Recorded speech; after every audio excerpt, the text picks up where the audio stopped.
Welcome to Sweet News about Diet and Diabetes from Anita Karthikeyan, ಮಧುಮೇಹ. So ಇವತ್ತಿನ ಸಂಚಿಕೆಯಲ್ಲಿ ಒಂದು ಸ್ವಲ್ಪ ಹೊಸ ಥರದ ಒಂದು ವಿಚಾರ, ಇದು ಹೊಸದು ಅಂತ ಅಂದ್ಕೊಳ್ತೀನಿ. ಏಕೆಂದರೆ ಇದನ್ನು ಡೈಲಿ ರೊಟೀನಲ್ಲಿ ಮಾಡ್ತಾ ಇರ್ತೀವಿ, ಬಟ್ ಇದರಿಂದ ಉಪಯೋಗ ಏನಾಗುತ್ತೆ ಅಂತ ನಿಮಗೆ ಸಾಕಷ್ಟು ಗೊತ್ತಿರಲ್ಲ, ಸೈಂಟಿಫಿಕ್ಕಾಗಿ ಗೊತ್ತಿರುತ್ತೆ ಒಳ್ಳೆಯದು ಅಂತ. ಬಟ್ ಸೈಂಟಿಫಿಕ್ಕಾಗಿ ಹೆಂಗೆ ಅದು ನಮ್ಮ ಶುಗರ್ಗೆ ಎಫೆಕ್ಟ್ ಆಗುತ್ತೆ, ಕಂಟ್ರೋಲ್ ಮಾಡುತ್ತೆ ಅನ್ನೋ ವಿಚಾರನ ತಿಳ್ಕೊಂಡಿದ್ದು. ಸೊ ಫರ್ಮೆಂಟೇಷನ್ ಬಗ್ಗೆ ಕೇಳಿದ್ದೀರಲ್ವಾ. ಫರ್ಮೆಂಟೇಷನ್ ಅಂತಂದರೆ ನಾವು ಒಂದು ರಾತ್ರಿ ಹುಳಿ ಮಾಡಿ ಅದನ್ನು ಮಾಡಿ ಒಂದು 12ರಿಂದ 14 ಅವರ್ಸು ಬಿಟ್ಟು ನಾವೊಂದು ಪದಾರ್ಥನ ಅಡುಗೆ ಮಾಡ್ತೀವಲ್ಲ, ಅದನ್ನು ಫರ್ಮೆಂಟೇಷನ್ ಪ್ರಾಸೆಸ್ ಅಂತ ಹೇಳ್ತೀವಿ. ಎಕ್ಸಾಂಪಲ್ ಕೊಡಬೇಕು ಅಂದರೆ ನಮ್ಮದು ಬೇಸಿಕ್ಕಾಗಿ ಎವ್ರಿಡೇ ಮಾಡೋವಂಥ ಇಡ್ಲಿ ದೋಸೆ, ಎಲ್ಲರ ಮನೇಲೂ ಇಡ್ಲಿ ದೋಸೆ ಮಾಡ್ತೀವಿ, ಫರ್ಮೆಂಟೇಷನ್ನು ಆಗುತ್ತೆ. ಸೊ ಈ ಫರ್ಮೆಂಟೇಷನಿಂದ ಆಗುವಂತಹ ಉಪಯೋಗ ಪರ್ಟಿಕ್ಯುಲರಾಗಿ ಡಯಾಬಿಟೀಸ್ಗೆ ಹೆಂಗೆ ಉಪಯೋಗ ಆಗುತ್ತೆ ಅನ್ನೋದ್ರ ಬಗ್ಗೆ ತಿಳ್ಕೊಳ್ಳೋಣ. ಸೊ ಫರ್ಮೆಂಟೇಷನ್ ಪ್ರಾಸೆಸ್ ಅನ್ನೋದು ತುಂಬ ಹಳೆಯ ವಿಚಾರ. ಅಂದರೆ ಇವಾಗ ನಾವು ಫರ್ಮೆಂಟೇಷನ್ ಪ್ರಾಸೆಸ್ ಆದಮೇಲೆ ಅದು ನಮಗೆ ಗಟ್ ಹೆಲ್ತ್ಗೆ ಇಂಪ್ರೂವ್ ಆಗುತ್ತೆ. ಗಟ್ ಹೆಲ್ತ್ ಅಂದರೆ ನಮ್ಮ ಸ್ಟೊಮಕ್ ಆಗಲಿ ಅಥವಾ ಇಂಟೆಸ್ಟೈನ್ ಆಗಲಿ, ಅಂದರೆ ನಮ್ಮ ಸಣ್ಣ ಕರಳು, ದೊಡ್ಡ ಕರಳು, ಜಠರ ಏನಿರುತ್ತೆ, ಡೈಜೆಸ್ಟಿವ್ ಸಿಸ್ಟಮ್ ಅಂತ ನಾವೇನು ಹೇಳ್ತೀವಿ, ಅದಕ್ಕೆಲ್ಲ ಉಪಯೋಗ ಆಗುತ್ತೆ. ಸೊ ಅಲ್ಲಿ ಹೆಂಗೆ ಉಪಯೋಗ ಆಗುತ್ತೆ, ಅದರಲ್ಲಿ ಒಳ್ಳೆ ಬ್ಯಾಕ್ಟೀರಿಯಾ ನಮ್ಮ ದೇಹಕ್ಕೆ ಇನ್ಫ್ಲಮೇಷನ್, ಅಂದರೆ ನಮ್ಮ ದೇಹದಲ್ಲಿ ಆಗುವಂತಹ ಕೆಲವು ಕ್ರಿಯೆಗಳು ಡಯಾಬಿಟೀಸ್ನ ಜಾಸ್ತಿ ಮಾಡುತ್ತೆ. ಅಂತಹ ಒಂದು ಕ್ರಿಯೆಗಳನ್ನು ಒಂದು ಹದಕ್ಕೆ ತರುವಂಥದ್ದು ಶಕ್ತಿ ಈ ಫರ್ಮೆಂಟೇಷನ್ನಲ್ಲಿ ಉತ್ಪತ್ತಿ ಆಗುವಂಥ ಬ್ಯಾಕ್ಟೀರಿಯಾಗಳು ಇರುತ್ತೆ. ಸೊ ಈ ಒಂದು ಫುಡ್ಡನ್ನ ನಾವು ಈಗ ಎಕ್ಸಾಂಪಲ್ ಕೊಡಬೇಕು ಅಂದರೆ, ಕ್ಲಾಸಿಕಲ್ ಎಕ್ಸಾಂಪಲ್ ಇಸ್ ಇಡ್ಲಿನ ನಾವು ಹಿಂದಿನ ದಿನ ಆದಷ್ಟು ಸಾಯಂಕಾಲ ಅದು ಬೆಳಗ್ಗೆನೇ ನೆನೆಸ್ಬಿಟ್ಟು ಸಾಯಂಕಾಲ ಅದನ್ನು ರುಬ್ಬಿ ಬೆಳಗ್ಗೆ ಎದ್ದ ಮೇಲೆ ಅದನ್ನು ಉಬ್ಬಿರುತ್ತಲ್ಲ, ಆ ಉಬ್ಬೋದಲ್ಲಿ ಏನಿರುತ್ತೆ ಅಲ್ಲಿ ನಮಗೆ ಈಸ್ಟು ಮತ್ತು ಒಳ್ಳೆ ಬ್ಯಾಕ್ಟೀರಿಯಾ ಉತ್ಪತ್ತಿ ಇರುತ್ತೆ. ಅದಕ್ಕೋಸ್ಕರ ಅದನ್ನು idli is A very safe food ಅಂತ ಹೇಳ್ತೀವಿ. ಅಂದರೆ ಈ ಫರ್ಮೆಂಟೇಷನ್ ಮಾಡಿದ ಮೇಲೆ ನಾವು ಬಿಸಿ ಮಾಡ್ತೀವಲ್ಲ, ಅಲ್ಲಿ ನಾವು ಬೇಕಾಗಿರೋಂತಹ ಒಳ್ಳೆ ಬ್ಯಾಕ್ಟೀರಿಯಾನ ಕಳ್ಕೊತೀವಿ.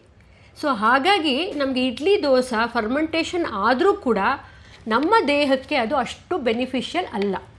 ಸೊ ಫರ್ಮೆಂಟೇಷನ್ ಮಾಡಿದ ಮೇಲೆ ನಾವು ಯಾವುದೇ ರೀತಿಯ ಅದನ್ನು ಡಿಸ್ಟರ್ಬ್ ಮಾಡಬಾರ್ದು. ಆ ಬ್ಯಾಕ್ಟೀರಿಯಾನ ನಾವು ಫರ್ಮೆಂಟೇಷನ್ ಮಾಡಿಸಿ ಆ ಬ್ಯಾಕ್ಟೀರಿಯಾನ ಬೆಳೆಸಿ ನಾವೇ ಅದನ್ನು ಹಾಳು ಮಾಡ್ತೀವಿ ಬಿಸಿ ಮಾಡೋದ್ರಿಂದ. ಈಗ ದೋಸೆನೂ ಅಷ್ಟೇ, ಚೆನ್ನಾಗಿ ಉಬ್ಬಿರುತ್ತೆ, ಒಳ್ಳೆ ಫರ್ಮೆಂಟೇಷನ್ ಆಗಿ ಅದು ಚೆನ್ನಾಗಿ ಹಿಟ್ಟು ರೆಡಿ ಇರುತ್ತೆ.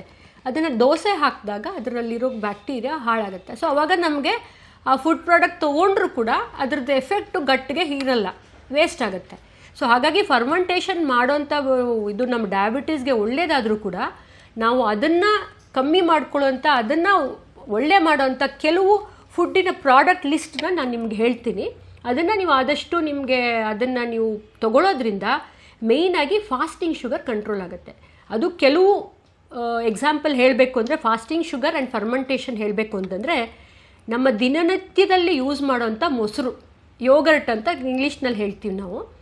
ಆ ಯೋಗರ್ಟು ಅಥವಾ ಮೊಸರು, ಸುಮಾರು ಜನ ನಮ್ಮ ಕ್ಲಿನಿಕ್ಗೆ ಬರ್ತಾರೆ, ಮೇಡಮ್ ನಾನು ಮೊಸರು ತಿನ್ನಲ್ಲ, ನನಗೆ ವಾಸನೆ ಬರುತ್ತೆ, ಇಲ್ಲಾಂದರೆ ಒಂಥರ ಹುಳಿಯಾದಾಗ ನನಗೆ ಕಫ ಕಟ್ಟುತ್ತೆ, ಮತ್ತು ಇದು ಒಂಥರ ಇದು ಕೆಮ್ಮು ಬರುತ್ತೆ, ಆ ಥರ ಎಲ್ಲ ಹೇಳ್ತೀರಾ. ಬಟ್ ಖಂಡಿತವಾಗ್ಲೂ ಅದು ಯಾವ ಥರ ಸೆಟ್ ಮೊಸರು ನೀವು ತೊಗೊಳ್ಳೋದ್ರಿಂದ ಯಾವುದೇ ಥರ ಅದು ನಿಮಗೆ ಅಭ್ಯಾಸ ಪ್ರತಿಯೊಂದು ಮೈಂಡಲ್ಲಿರುತ್ತೆ.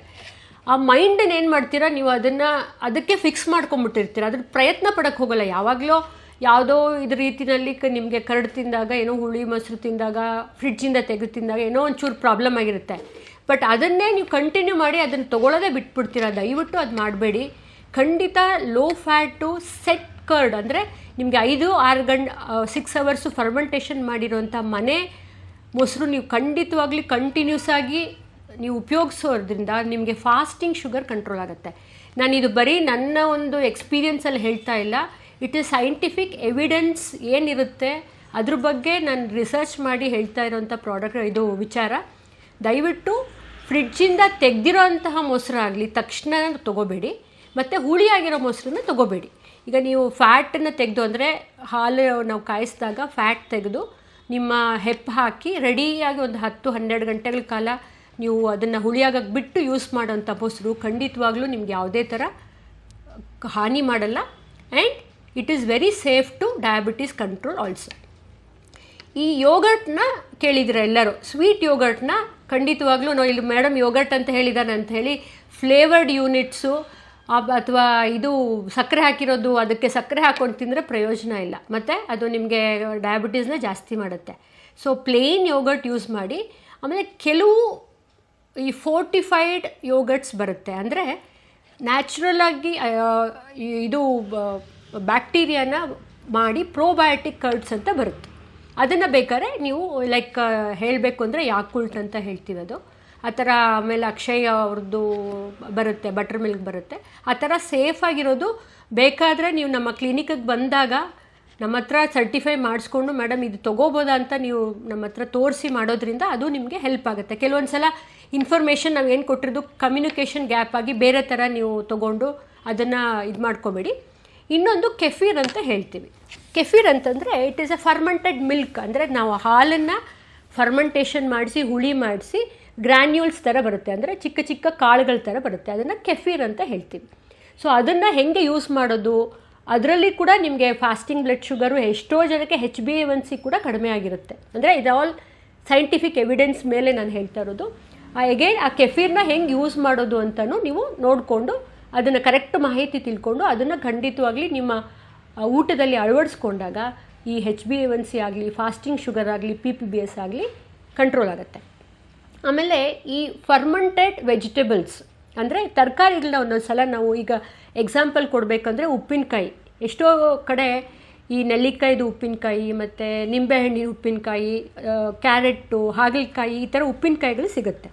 ಎಗೈನ್ ಅದು ಫರ್ಮೆಂಟೇಷನಲ್ಲೇ ಮಾಡಿರ್ತೀವಿ, ಪ್ರಾಸೆಸ್ ಇಸ್ ಫರ್ಮೆಂಟೇಷನ್ ಪ್ರಾಸೆಸ್. ಆ ಥರ ನೀವು ಫರ್ಮೆಂಟ್ ಮಾಡಿರೋಂತಹ ಒಂದು ತರಕಾರಿಗಳು ನೀವೇ ಮನೆಯಲ್ಲಿ ನಿಮ್ಮ ಅಟ್ಮಾಸ್ಫಿಯರಲ್ಲಿ ಮಾಡ್ಕೊಂಡು ಯೂಸ್ ಮಾಡೋದ್ರಿಂದ ಕೂಡ ಒಳ್ಳೆ ಬ್ಯಾಕ್ಟೀರಿಯಾ ಪ್ರೋಬಯೋಟಿಕ್ಸ್ನ ನೀವು ಇಂಪ್ರೂವ್ ಮಾಡ್ಕೋಬೋದು ನಿಮ್ಮ ಡಯಟಲ್ಲಿ. ಅಂದರೆ ಎಗೈನ್ ಅದು ಸಾಲ್ಟ್ ಹೆಚ್ಚಾಗಿದ್ದರೆ ಆ ಫರ್ಮೆಂಟೇಷನ್ ಪ್ರಾಸೆಸ್ಸಲ್ಲಿ ಮತ್ತು ಕಿಡ್ನಿದು ಅದೆಲ್ಲ ನೀವು ಕಂಡೀಷನ್ಸ್ ನಮಗೆ ಡಿಸ್ಕಸ್ ಮಾಡಬೇಕಾಗತ್ತೆ. ಇದು ನಾನು ಜನರಲಾಗಿ ಹೇಳ್ತಾ ಇರೋವಂಥದ್ದು. ಮತ್ತು ಇನ್ನೊಂದು ಕಾಂಬೂಚಾ ಟೀ ಅಂತಲೂ ಸಿಗುತ್ತೆ. ಇನ್ನೊಂದು ಸಲ ಹೇಳ್ತೀನಿ, ಕಾಂಬೂಚಾ ಟೀ ಅಂತಲೂ ಸಿಗುತ್ತೆ. Again it's A fermented tea. ಇದರಲ್ಲಿ ಏನಪ್ಪ ಅಂತ ಸ್ವಲ್ಪ ಡಿಸಡ್ವಾಂಟೇಜ್ ಅಂತಂದರೆ ಕೆಲವೊಂದು ಸಲ ಇದು ವಿತ್ ಶುಗರ್ ಬಂದುಬಿಡುತ್ತೆ. ಸೊ ಅಲ್ಲಿ ನೀವು ಕೇರ್ಫುಲ್ಲಾಗಿರಬೇಕಾಗತ್ತೆ. ಆ ಕಾಂಬೂಚಾ ಟೀ ತೊಗೊಂಡಾಗ ಕೂಡ ನಿಮಗೆ ಶುಗರ್ ಕಡಿಮೆ ಇರೋವಂಥದ್ದು ಸೆಲೆಕ್ಟ್ ಮಾಡ್ಕೊಳ್ಳಿ. ನಿಮ್ಮದು ಲೇಬಲ್ ಓದೋದನ್ನು ಪ್ರಾಕ್ಟೀಸ್ ಮಾಡ್ಕೊಳ್ಳಿ. ಎಷ್ಟು ಶುಗರ್ ಇರುತ್ತೆ, ಆಮೇಲೆ ಎಷ್ಟು ಬೇರೆ ಥರ ಹಿಡನ್ ಕಾರ್ಬೋಹೈಡ್ರೇಟ್ಸ್ ಅಂತ ಹೇಳ್ತೀವಿ. ಅಲ್ಲಿ ಶುಗರ್ ಫ್ರೀ ಅಂತ ಬರೆದ್ಬಿಟ್ಟಿರ್ತಾರೆ, ಬಟ್ ಬೇರೆ ಹಿಡನ್ ಶುಗರ್ಸ್ ಇರುತ್ತೆ. ಅಂದರೆ ಈಗ ಕೆಲವು ಆಲ್ಕೋಹಾಲ್ಸ್ ಇರುತ್ತೆ, ಆಮೇಲೆ ಕೆಲವು ನಮಗೆ ಗೊತ್ತಿಲ್ಲದೇನಂತ ಒಂದು ಕಾರ್ಬೋಹೈಡ್ರೇಟ್ಸ್ ಹೆಸರುಗಳೆಲ್ಲ ಬರೀತಾರೆ. ಅದು ನಿಮಗೆ ಪಾಪ ಗೊತ್ತಾಗಲ್ಲ. ನಾವು ನಮ್ಮ ಪ್ರೊಫೆಷ್ನಲಿ ನಾವು ಅದನ್ನು ತಿಳ್ಕೊಂಡಿರ್ತೀವಿ. ಅದನ್ನು ನೀವು ತೋರಿಸ್ಬಿಟ್ಟು ಕಂಟೆಂಟ್ ಬೇಕಾದ್ರೆ ಯೂಸ್ ಮಾಡಿ. ಬಟ್ ಸಡನ್ನಾಗಿ ಕಾಂಬೂಚಾ ಟೀ ಕುಡಿದು ಶುಗರ್ನ ಕಮ್ಮಿ ಮಾಡ್ಕೋತೀನಿ ಅಂತ ಅದನ್ನು ಪೂರ್ತಿ ನೀವು ಇದು ಮಾಡ್ಕೋಬೇಡಿ. ಅದನ್ನು ತಿಳ್ಕೊಂಡು ಇದು ಮಾಡ್ಕೊಳ್ಳಿ. ಆಮೇಲೆ ಎಲ್ಲದಕ್ಕಿಂತ easy method of improving your ಇದು ಪ್ರೋಬಯೋಟಿಕ್ಸ್ ಅಂದರೆ ಫರ್ಮೆಂಟೇಷನಲ್ಲಿ, ಅಂದರೆ ನೀವು ಹಳೇದು ಅನ್ನ ಅಥವಾ ಏನಾದ್ರು ಹಿಂದಿನ ದಿನ ರಾತ್ರಿ ಯಾವುದಾದ್ರು ಗಂಜಿಗಳು ಅಥವಾ ಹಳೆ ರೊಟ್ಟಿ ಆ ಥರ ಯೂಸ್ ಮಾಡೋದ್ರಿಂದ ಕೂಡ ಅಂದರೆ ಹಾಳಾಗಿರಬಾರ್ದು, ಅದನ್ನು ತಿಳ್ಕೊಳ್ಳಿ. ಯಾಕಂದರೆ ಹಾಳಾಗಿದ ಮೇಲೆ ಅದರದ್ದು ಬ್ಯಾಕ್ಟೀರಿಯಾ, ಒಳ್ಳೆ ಬ್ಯಾಕ್ಟೀರಿಯಾ ಹೋಗಿ ಕೆಟ್ಟ ಬ್ಯಾಕ್ಟೀರಿಯಾ ಡೆವಲಪ್ ಆಗಿಬಿಟ್ಟಿರುತ್ತೆ. ಸೊ ಆ ಥರ ತಿನ್ನಬಾರ್ದು. ಬಟ್ ಹಳೆ ಅನ್ನ ಅಥವಾ ರೊಟ್ಟಿ ಆ ಥರ ಇದ್ದು ಅದು ಏನು ಹಾಳಾಗಿಲ್ದಿದ್ರೆ ಈವನ್ ಆ ಥರ ಫುಡ್ ತೊಗೊಂಡ್ರೂ ಕೂಡ ನಿಮಗೆ ಶುಗರ್ನಲ್ಲಿರೋಂಥ ಪ್ರೋಬಯೋಟಿಕ್, ಅಂದರೆ ಊಟದಲ್ಲಿರೋಂಥ ಪ್ರೋಬಯೋಟಿಕ್ಸು ದೇಹಕ್ಕೆ ಹೋಗುತ್ತೆ, ಶುಗರ್ ಕಂಟ್ರೋಲ್ಗೆ ಆಗುತ್ತೆ. ಸೊ ಈ ಎಲ್ಲ ಫುಡ್ಡನ್ನ ಲಿಸ್ಟನ್ನು ಕೇರ್ಫುಲ್ಲಾಗಿ ಅಬ್ಸರ್ವ್ ಮಾಡಿ ಅದನ್ನು ನೀವು ಇಂಪ್ರೂವ್ ಮಾಡ್ಕೊಳ್ಳೋದ್ರಿಂದ ನಮ್ಮ ಪ್ರೋಬಯೋಟಿಕ್ ಕಂಟೆಂಟ್ ಇಂಪ್ರೂವ್ ಆಗುತ್ತೆ. ಸೊ ಇದ್ರ ಜೊತೆಗೆ ನಾವು ಜಾಸ್ತಿ ಫೈಬ್ರಸ್ ತರಕಾರಿಗಳು, ಹಣ್ಣುಗಳು ತೊಗೊಳ್ಳೋದ್ರಿಂದ ಕೂಡ ಆ ಫರ್ಮೆಂಟೇಷನಲ್ಲಿ ಎಷ್ಟು ನಮಗೆ ಪ್ರೋಬಯೋಟಿಕ್ಸ್ ಸಿಗುತ್ತೋ ಅದೇ ರೀತಿ ಪ್ರೋಬಯೋಟಿಕ್ಸ್ನ ನಾವು ಫೈಬರ್ ರಿಚ್ ಮಾಡಿಕೊಂಡಾಗ ಇದನ್ನು ನಾವು ಪ್ರೀಬಯೋಟಿಕ್ಸ್ ಅಂತ ಹೇಳ್ತೀವಿ. ದೇಹಕ್ಕೆ ಹೋದ್ಮೇಲೆ ಕೆಲವು ಕೆಮಿಕಲ್ಸು, ಕಾಂಪೌಂಡ್ಸು ಉತ್ಪತ್ತಿ ಆಗುತ್ತೆ. ಆ ಕಾಂಪೌಂಡ್ಸ್ ಉತ್ಪತ್ತಿ ಆದಾಗ ಕೂಡ ಪ್ರೀಬಯೋಟಿಕ್ ಆಗಿರೋಂಥ ಫೈಬರು ಪ್ರೋಬಯೋಟಿಕ್ ಆಗಿ ಕನ್ವರ್ಟ್ ಆಗಿ ನಮ್ಮ ದೇಹಕ್ಕೆ ಫರ್ಮೆಂಟೇಷನಿಂದ ಆಗುವಂತಹ ಏನೇನು ಲಾಭ ಇದೆಯೋ ಅದೆಲ್ಲ ಕೂಡ ಸಿಗುತ್ತೆ. ಸೊ ಟೋಟಲಿ ನಾವು ನಮ್ಮ ಊಟದಲ್ಲಿ ಬ್ಯಾಲೆನ್ಸ್ ಮಾಡ್ಕೋಬೇಕು. ಈ ಅಟ್ಲೀಸ್ಟು ಒಂದು ವಾರದಲ್ಲಿ 4 ಅಥವಾ 5 ದಿನಗಳಾದರೂ ನೀವು ಈ ಫರ್ಮೆಂಟೆಡ್ ನಾನು ಲಿಸ್ಟಲ್ಲಿ ಹೇಳಿರೋಂಥ ಕೆಲವು ಫುಡ್ಗಳೆಲ್ಲ ಹೇಳಿದ್ನಲ್ಲ ಇನ್ನೊಂದು ಸಲ ರಿಪೀಟ್ ಮಾಡ್ತೀನಿ ಬೇಕಾದ್ರೆ. ಕೆಫೀರ್ ಇಸ್ ವೆರಿ ಗುಡ್. ಆಮೇಲೆ ನಮ್ಮ ಮೊಸರು ಅಥವಾ ನಾನು ಹೇಳಿದ್ನಲ್ಲ ಯೋಗರ್ಟು, ಎಗೇನ್ ಶುಗರ್ ಫ್ರೀ ಇರಬೇಕು. ಮತ್ತು ಫರ್ಮೆಂಟೆಡ್ ವೆಜಿಟೇಬಲ್ಸು, ಟೆಂಫು ಅಂತಲೂ ಹೇಳ್ತೀವಿ, ಅದು ಫರ್ಮೆಂಟೆಡ್ ಸೋಯಾ ಪ್ರಾಡಕ್ಟು, ಅದು ಕೂಡ ನಮಗೆ ಒಳ್ಳೆಯದು. ಮತ್ತು ಫರ್ಮೆಂಟೆಡ್ ವೆಜಿಟೇಬಲ್ಸ್ ಹೇಳಿದ್ದೆ, ಆಮೇಲೆ ಕಾಂಬೂಚಾ ಟೀ ಹೇಳಿದೆ. ಇದೆಲ್ಲ ready to available probiotic foods, fermentation ಆಗಿರುವಂಥದ್ದು.